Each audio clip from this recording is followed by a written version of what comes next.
अष्टावक्र गीता उपदेश संख्या 63।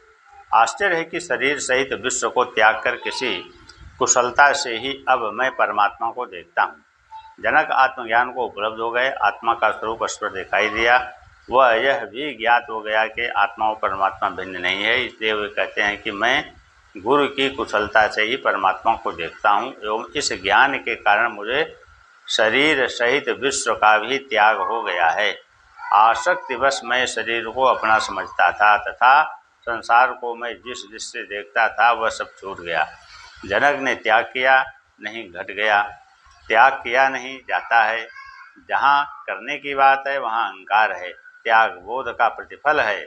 सत्य एवं शाश्वत का बोध होने पर असत्य एवं अनित्य छूट जाता है। छोड़ने का प्रयास नहीं करना पड़ता। कुछ धर्म कहते हैं यहाँ त्याग करो वहाँ स्वर्ग से मिलेगा, कुछ कहते हैं कि सब कुछ त्याग दो, फकीर बन जाओ तभी मोक्ष मिलेगा, किंतु त्याग मोक्ष पाने की कोई शर्त नहीं है।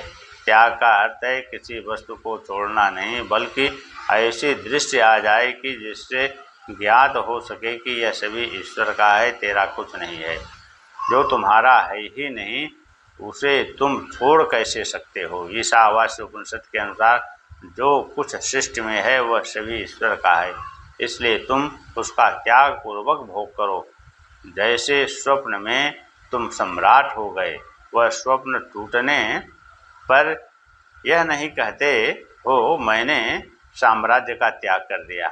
जैसे आत्मस्वरूप का बोध हो जाने पर संसार शरीर आदि के प्रति जो भी आसक्ति है सब छूट जाती है, त्याग करना नहीं पड़ता। इससे पूर्व किए गए त्याग का महत्व नहीं है।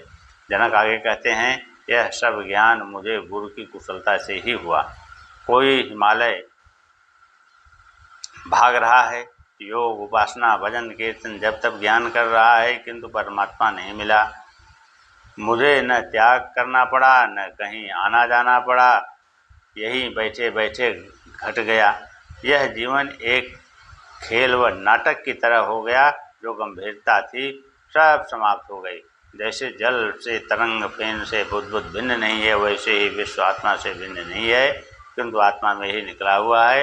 राजा जनक को स्वयं ही आत्मा का तो बोध हो गया, किंतु साथ ही यह भी बोध हो गया कि ये समस्त आत्माएं भी भिन्न भिन्न नहीं हैं एवं यह समस्त विश्व भी आत्मा से भिन्न नहीं है, बल्कि आत्मा ही से निकला हुआ है। उसी का फैलाव या प्रसार है, उसी की है व्यक्ति है, उसी का रूप है।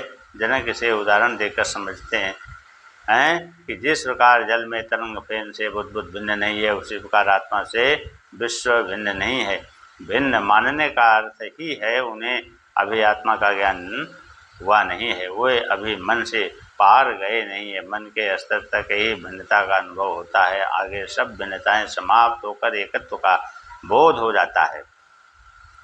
ध्यानी जब मानसिक स्तर की उच्चतम स्थिति में आता है तभी उसे आत्मा की थोड़ी सी झलक मिल जाती है, किंतु पूर्ण आत्मज्ञान की स्थिति में नहीं पहुंचने से उसे भिन्न भिन्न आत्माएं ही प्रतीत होती हैं।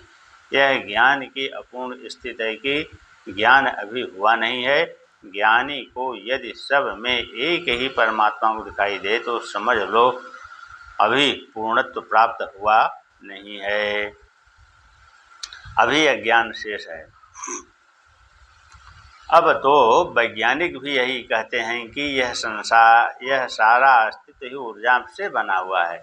यह ऊर्जा विद्युत है, ये सभी पदार्थ उस ऊर्जा का रूपांतरण है। ऐसी स्थिति में आत्माओं को भिन्न भिन्न मानना एवं यह कहना कि आत्माएं अनंत हैं, आत्मा और सृष्टि भिन्न है, आदि तथ्य अज्ञान की उपज ही हैं।